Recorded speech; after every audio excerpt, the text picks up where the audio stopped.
Quando sou jovem, verde eu sujo por aqui, galera, mais um vídeo. Tá tudo bem aí, palmeirense? Pois bem, então vamos lá, que o Massini falou aí do jogo do Palmeiras, falou também aí das expectativas aí pro próximo duelo do Verdão, comentou aí as táticas mirabolantes que o Abel Ferreira tem colocado em campo. Ele tem usado bastante os novos zagueiros, né? Tanto o Michael quanto o Fux, principalmente agora que o Murilo sentiu e vai ficar fora aí por um tempo. A gente vai ver aí o Michael bastante em campo, juntamente com o Gustavo Gomes. E o Fux também tem sido bastante usado. Chegou e tá já jogando bem ali até. Se encaixou bem no time rapidamente. Os dois zagueiros estão, na minha opinião, estão indo bem com a camisa do Palmeiras. O Jai fez um puta de um jogo aí contra o Internacional também, principalmente no primeiro tempo. O segundo nem tanto. No segundo tempo ele teve uns lances que deu uns contra-ataques ali, que ele tinha uma chance de fazer coisa melhor e acabou entregando a bola toda hora pro Internacional, né? Mas, graças ao Everton, paredão que segurou a bucha lá quando foi preciso, a gente conseguiu sair com a vitória. Direto lá do Rio Grande do Sul, direto lá de Porto Alegre. E ganhou o jogo, né, Márcia? Que é um jogo que ontem você já falava assim, olha, se ganhar esse a coisa fica muito séria. Cara, foi uma atuação defensiva quase perfeita do Palmeiras. O Palmeiras só ganhou o jogo ontem porque marcou demais. Não sei se vocês ouviram, né, notícias, teve uma gritaria no vestiário do Palmeiras depois do jogo. De vibração de... Também, porque quando o Aníbal foi tomar banho, apareceu o Alan Patrick. Incrível. Ele simplesmente engoliu o Alan Patrick, né? Fez uma grande atuação o Aníbal Moreno. Borbolete com o Rios fez uma jogada boa para este motorzinho do Palmeiras chamado Facundo. Vai ser difícil tirar ele do time. Ele está o tempo todo em todos os cantos do jogo. O Palmeiras marcou com perseguição curta, com um time muito próximo. O primeiro tempo já foi muito bom. O Inter teve a rigor 2 lances no jogo todo, esse aí que a gente está vendo aí, né? Que foi aos 46 do segundo tempo. Aliás, uma característica, né, do jogo contra o Corinthians também, o lance do Corinthians foi aos 46 do segundo tempo. O jogo poderia ter sido definido já no lance do Estevão, nesse aí que estava impedido lá, o Paulinho. Aos poucos os jogadores estavam fora, estão entrando. Mesmo assim o Palmeiras ontem não tinha 5 jogadores. E foi uma vitória muito consistente. Foi uma atuação defensiva, vou repetir, quase perfeita. Quase perfeita. Porque não tem perfeição no futebol. Então eu vejo uma evolução brutal do time. Nos últimos 3 jogos já são 5 vitórias seguidas. Cara, eu falo isso e o torcedor às vezes do Palmeiras fica bravo comigo. Nos últimos 100 jogos, o Palmeiras perdeu 15. Não é possível, cara, sabe? Nos últimos 100 jogos, o Palmeiras perdeu 15. E com tudo isso, teve erro ano passado, vice-campeonato brasileiro, vice-campeonato estadual. Só que nós temos que entender, começar a entender o que é que esse treinador fala. Ele não é Deus, ele comete erros, ele pode ser criticado. Antes que você fale, use esses argumentos. Cara, ele está falando desde o início do ano. Vamos usar o Paulista para ver quem serve e quem não serve. Ponto. Vamos rodar o Paulinho, os jogadores, para que a gente possa chegar no final do ano mais inteiros. O melhor jogador dele no estadual, ele perdeu, Maurício. Agora está voltando, ontem entrou alguns minutos. Os reforços que ele pediu foram chegando ao longo da jornada. Vejam aqueles que estavam no Palmeiras onde estão. Rômulo é reserva do Ceará. Fabinho, reserva do Red Bull. Menino, tá lá. Vai, banco, sei o quê. Né? Rony. Então, houve um acréscimo técnico indiscutível no time. Indiscutível no time. Entendeu? O Michael jogou muito bem ontem, ele é meio estabanadão, mas ele jogou muito bem. O Gomes voltou a jogar bem, está bem protegido. O Aníbal está se recuperando. E eu, finalmente, estou vendo um argentino em campo, que é o Giaica. Então, ontem ele foi o melhor em campo, simplesmente o melhor em campo. Então, foi uma atuação grande de um time que se coloca para disputar o título, com um elenco para isso e com uma atuação convincente. O Palmeiras parou de dar chutão, as transições saem, as tabelas funcionam, o time está trocando passe desde lá de trás, melhorou muito a condição da equipe. né? E a vitória foi sim justa, foi merecida no campo.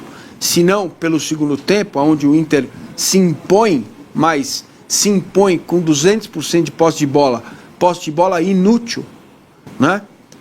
Pelo primeiro tempo que o Palmeiras teve 8 finalizações contra uma do Inter.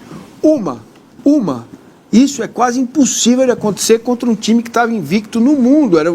Não é isso, velho? O último das grandes ligas. Que não perdia em casa desde dezembro. Então, a vitória foi gigante de um time que está se ajustando. Agora precisa ver como vai medir a energia dos caras, porque era uma rodada fundamental. O Flamengo meteu 6 no Juventude e o Palmeiras precisava desses 3 pontos.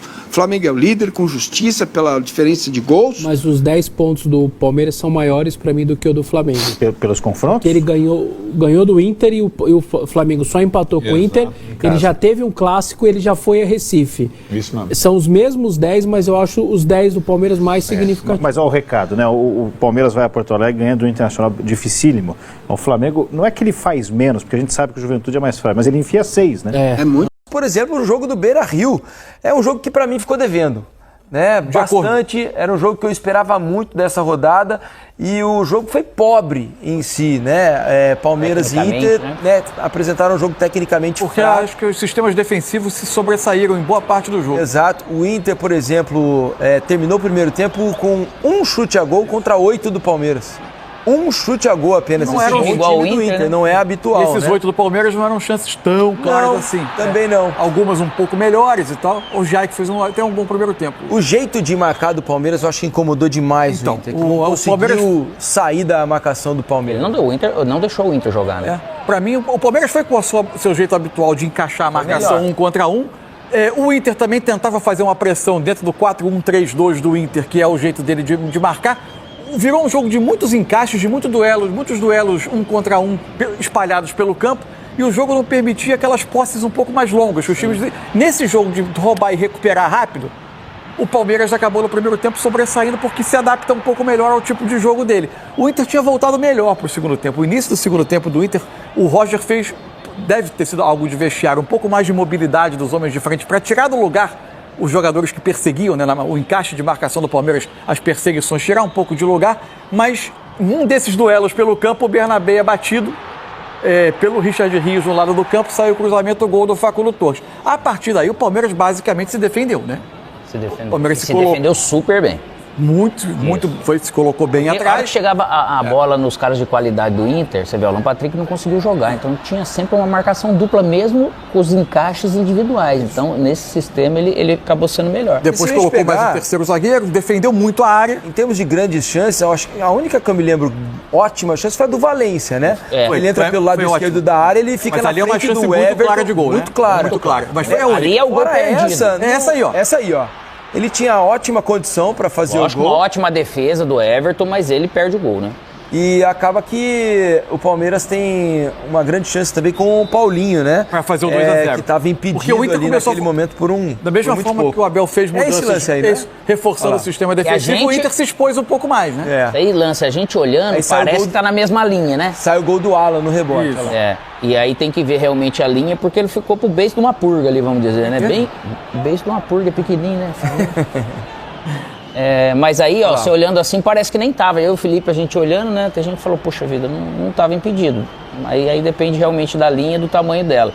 Mas realmente, no sentido todo, o Palmeiras acabou sendo melhor. Mais organizado. O tipo de jogo... E o jogo não foi bem tecnicamente, porque o Inter foi bem marcado. Porque o Inter proporciona isso e o Palmeiras não permitiu. Foram raros os momentos, isso aconteceu um pouco mais no segundo tempo, em que o Inter conseguiu encontrar os seus jogadores de mais qualidade técnica ali perto da área. Porque começou a mover um pouco mais o Alan Patrick saindo da marcação, da perseguição, quase o tempo inteiro que era do Aníbal.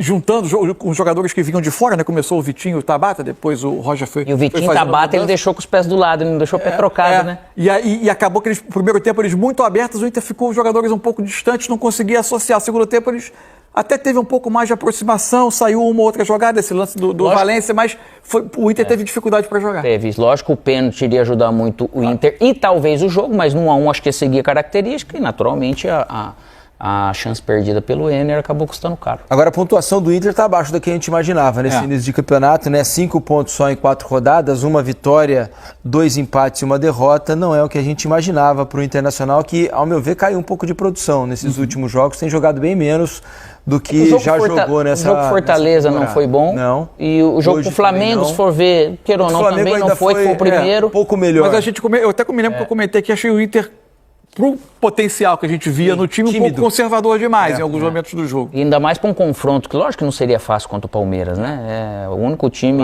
igual o Flamengo que ganharam os 2 jogos fora. O grande resultado contra o Cruzeiro, mas teve a expulsão cedo, mas perder em casa, não produzindo bem, aí que é o detalhe que mais marca. Chama a atenção.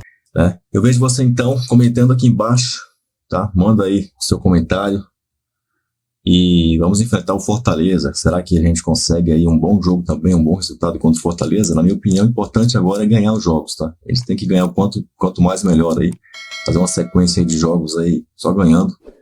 Entendeu? E antes desse Mundial, a gente tem que começar a ganhar corpo mesmo, cara. Essas 5 vitórias aí é bom, mas não é o máximo. A gente pode conseguir mais. Pode conseguir lutar por mais aí.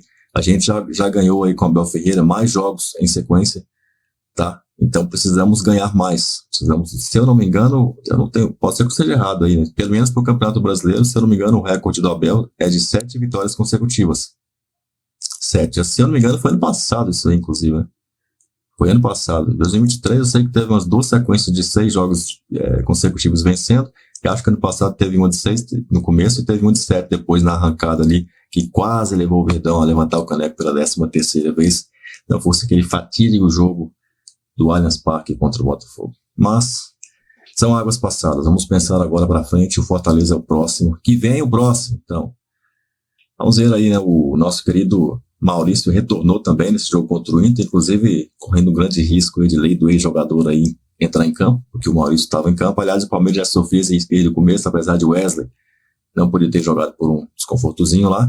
Tinha outros meliantes, vamos dizer assim, por ali que estavam lá, né? Prontos para aprontar contra o Verdão, que era o Tabata e tal. Estavam ali prontos para, quem sabe, guardar. Mas o Verdão jogou tão bem que não deu possibilidade ao Inter de balançar a rede. E na única chance, praticamente, que eles tiveram, quer dizer, tiveram 2 ali, uma bola cruzada para a área que o jogador tentou meter a mão na bola ali, o Everton, né, fechou ali, bateu no peito dele ali, praticamente do papo dele ali. Voltou, importante se defender, né?